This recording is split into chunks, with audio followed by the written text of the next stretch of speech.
નમસ્કાર મિત્રો દેશ અને દુનિયાના સુપરફાસ્ટ સમાચારમાં તમારું સ્વાગત છે. કુલ્લુમાં પેરાગ્લાઇડિંગ વખતે અકસ્માત.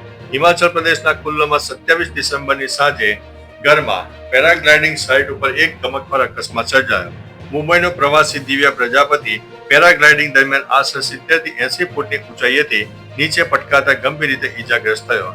ટેકનિકલ ખામી અને પાયલટની બેદરકારીને કારણે સર્જાયેલા આ અકસ્માતમાં યુવકને માથાના ભાગે ગંભીર ઈજાઓ પહોંચતા તેને સારવાર માટે પીજીઆઈ ચંદીગઢ રિફર કરવામાં આવ્યો છે.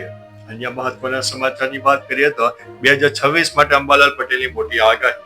હવામાન નિષ્ણાત અંબાલાલ પટેલે જાન્યુઆરીથી જૂન 2026 સુધીની મોટી આગાહી વ્યક્ત કરી છે. તેમના જણાવ્યા મુજબ 2026 ની શરૂઆત કમોસમી વરસાદ અને હાડ થીજાવતી ઠંડી સાથે થઈ શકે છે. જાન્યુઆરીથી માર્ચ દરમિયાન ઠંડીનું જોર વધુ રહેશે, જ્યારે એપ્રિલમાં ધૂળની ડમરીઓ ઉડશે. પતંગ રસિયાઓ માટે સારા સમાચાર છે કે 14 જાન્યુઆરી પવન સારો રહેશે. જૂન 2012 ની આસપાસ ચોમાસાનું આગમન થશે અને આ વર્ષે એક સાયક્લોન પણ સર્જાવાની શક્યતા છે. અન્ય મહત્વના સમાચારની વાત કરીએ તો અમિત શાહે અમદાવાદને આપી છે મોટી ભેટ.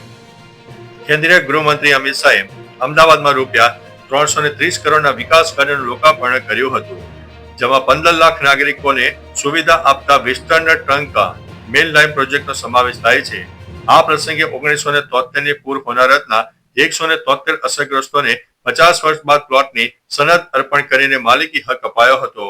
આ પ્રોજેક્ટથી પશ્ચિમ અને દક્ષિણ પશ્ચિમ અમદાવાદના અનેક વિસ્તારોમાં ગટર અને ડ્રેનેજની સમસ્યાનો કાયમી ઉકેલ આવશે.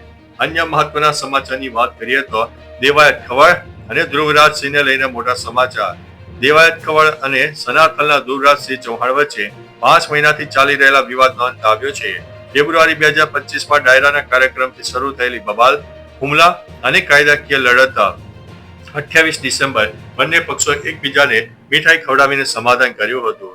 ભગવતસિંહ ચૌહાણની ઉપસ્થિતિમાં ખવડે સામે ચાલીને સંબંધો સુધાર્યા હતા, જેના વિડીયો સોશિયલ મીડિયામાં વાયરલ થયા છે. અન્ય મહત્વના સમાચારની વાત કરીએ તો કચ્છમાં ફરી મોટા ભૂકંપની ગંભીર ચેતવણી. કચ્છમાં 26 ડિસેમ્બર 2025ના રોજ 4.6 ની તીવ્રતાના ભૂકંપ બાદ 23 આફ્ટર શોક નોંધાયા છે. વૈજ્ઞાનિકોના મતે અત્યાર સુધી શાંત ગણાતી કાથરોલ ટેકરી, ગોરા ડોંગર અને ઉત્તર વાગડ ફોલ્ટ લાઇન એક સાથે સક્રિય થઈ તે ગંભીર ચેતવણી છે. વર્ષ 2025માં કુલ 13 આંચકા આવ્યા. ઉર્જા મુક્ત થવી હકારાત્મક છે, પરંતુ નિષ્ણાતોના મોટા ભૂકંપની શક્યતાને ધ્યાનમાં રાખીને ભૂકંપ પ્રતિરોધક બાંધકામ અને ડિઝાસ્ટર મેનેજમેન્ટ ઉપર ભાર મૂકવા માટે અનુરોધ કર્યો છે. અન્ય મહત્વના સમાચારની વાત કરીએ તો કાશ્મીરમાં 35 આતંકીઓ એક્ટિવ જોવા મળ્યા છે. જમ્મુ કાશ્મીરના ડોડા અને કિશતવાડના બર્ફીલા વિસ્તારોમાં 30 થી 35 પાકિસ્તાની આતંકવાદીઓ છુપાયા હોવાની બાતમી સુરક્ષા એજન્સીઓને મળી આવી છે. કડકડતી ઠંડી અને ચિલાઈ કલાના કઠિન હવામાન વચ્ચે ભારતીય સેના અને પોલીસ અને સીઆરપીએફ દ્વારા સંયુક્ત સર્ચ ઓપરેશન શરૂ કરવામાં આવ્યું. આતંકવાદીઓ શિયાળામાં વ્યૂહરચના બદલી હોવાના ઇનપુટને આધારે સેનાએ પણ ઓપરેશન તેજ બનાવીને આખા વિસ્તારને ઘેરી લીધો છે. અન્ય મહત્વના સમાચારની વાત કરીએ તો બંડાના ગર્લે વિડીયોની કમાણી કરી છે દાન. સોશિયલ મીડિયા પર બંડાના ગર્લ તરીકે પ્રખ્યાત થયેલી પ્રિયંકાએ તેની લોકપ્રિયતાનો ઉપયોગ ઉમદા કાર્ય માટે કર્યો છે. ટ્વિટર પર તેના 2 સેકન્ડમાં મેક વિડીયોને 112 મિલિયનથી વધુ વ્યૂઝ મળ્યા. આ વિડીયોમાંથી થયેલી કમાણીનો મોટો હિસ્સો તેણે ચેન્નઈના સ્વાભિમાન ટ્રસ્ટને દાનમાં આપ્યો છે, જે ઓટિઝમથી પીડાતા યુવાનોને મદદ કરે છે. પ્રિયંકાના આ સેવાભાવી પગલાથી સોશિયલ મીડિયા પર ભારે પ્રશંસા થઈ રહી છે. અન્ય મહત્વના સમાચારની વાત કરીએ તો બરેલીમાં 2 કાશ્મીરી ભિખારી ઝડપાયા છે. બરેલીના ઇજ્જતનગર વિસ્તારમાં 2 શંકાસ્પદ કાશ્મીરી યુવકોને પોલીસે કસ્ટડીમાં લીધા છે.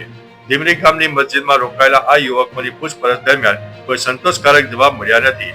ગ્રામજનોએ તેમની ભાષા અને વર્તન ઉપર શંકા જતા એક્સ ઉપર ફરિયાદ કરી હતી. હાલમાં સ્થાનિક પોલીસ અને ગુપ્તચર એજન્સીઓ આ મામલે ઊંડી તપાસ કરી રહી છે કે તેમનો હેતુ માત્ર ભીખ માંગવાનો હતો કે અન્ય કોઈ પ્રવૃત્તિ. અન્ય મહત્વના સમાચારની વાત કરીએ તો ઓવૈસીએ હિન્દુઓની સુરક્ષા માંગી. એમના પ્રમુખ અસદુદ્દીન ઓવૈસીએ બાંગ્લાદેશમાં હિન્દુ લઘુમતીઓ પર થયેલા હુમલાની સખત નિંદા કરી છે. તેમણે દીપા ચંદ્રદાસ અને અમૃત મંડળની હત્યાને દુઃખદ ગણાવીને ભારત સરકારના સકારાત્મક પગલાંને ટેકો જારી કર્યો છે. ઓવૈસીએ ચેતવણી આપી છે કે આઈએસઆઈ અને ચીન જેવી શક્તિઓ બાંગ્લાદેશમાં સક્રિય થઈ શકે છે. જે ભારતની સુરક્ષા માટે જોખમી છે. તેમણે મોહમ્મદ યુનુસની સરકારને લઘુમતીઓની સુરક્ષા સુનિશ્ચિત કરવા માટે અપીલ કરી છે. અન્ય મહત્વના સમાચારની વાત કરીએ તો રશિયન સેનામાં 10 ભારતીયોના મોત. રોજીરોટીની શોધમાં રશિયા ગયેલા 10 ભારતીય યુવાનોના યુક્રેન યુદ્ધમાં મોત થયાની આશંકા વ્યક્ત કરવામાં આવી છે.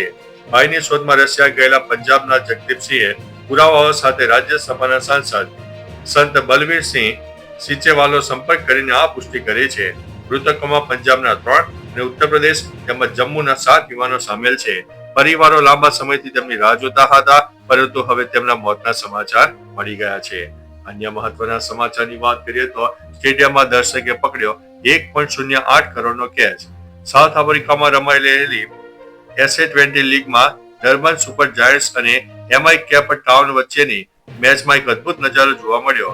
રાયન રિકલ્સે 113 રનની આક્રમક ઇનિંગ રમી, જે દરમિયાન તેણે એક એવી સિક્સર ફટકારી હતી જેનો કેચ સ્ટેન્ડમાં બેઠેલા ચાહકે એક હાથે પકડ્યો હતો.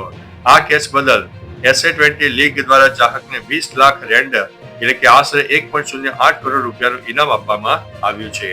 અન્ય સમાચારની વાત કરીએ તો ભારતે હવે લીચિસ્તાન બની ગયું છે.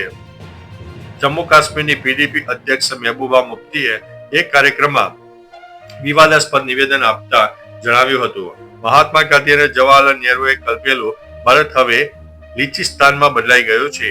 દેશની વર્તમાન સામાજિક પરિસ્થિતિ અને સરકારની નીતિઓ પર નિશાન સાધતા તેમણે આ નિવેદન આપ્યું હતું. આ ટિપ્પણીથી દેશમાં રાજકીય ગરમાવો આવ્યો છે, કારણ કે તેઓ સીધો સરકારના અભિગમ અને ગાંધી અને નહેરુના વિચારોની તુલના કરવામાં આવી છે. અન્ય મહત્વના સમાચારની વાત કરીએ તો કેન્સરની સારવારમાં AI નો ચમત્કાર. કેન્સરની સારવારમાં AI ટેકનોલોજી આશીર્વાદ સ્વરૂપ સાબિત થઈ રહી છે.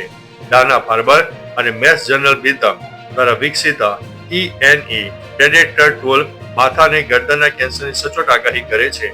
આ ટેકનોલોજી સારવારની અસર અને જોખમનું વિશ્લેષણ કરીને ડોક્ટરોને યોગ્ય નિર્ણય લેવામાં મદદ કરે છે. આ પદ્ધતિ દર્દીઓની બિનજરૂરી આક્રમક સારવારથી બચી શકાય છે અને કેન્સર મુક્તિની આશા 100% સુધી મજબૂત બને છે. તો ચાલો મિત્રો, ફરીથી દેશ અને દુનિયાના સુપરફાસ્ટ સમાચાર લઈને મળતા રહીશું. ત્યાં સુધી અમને રજા આપશો. નમસ્તે.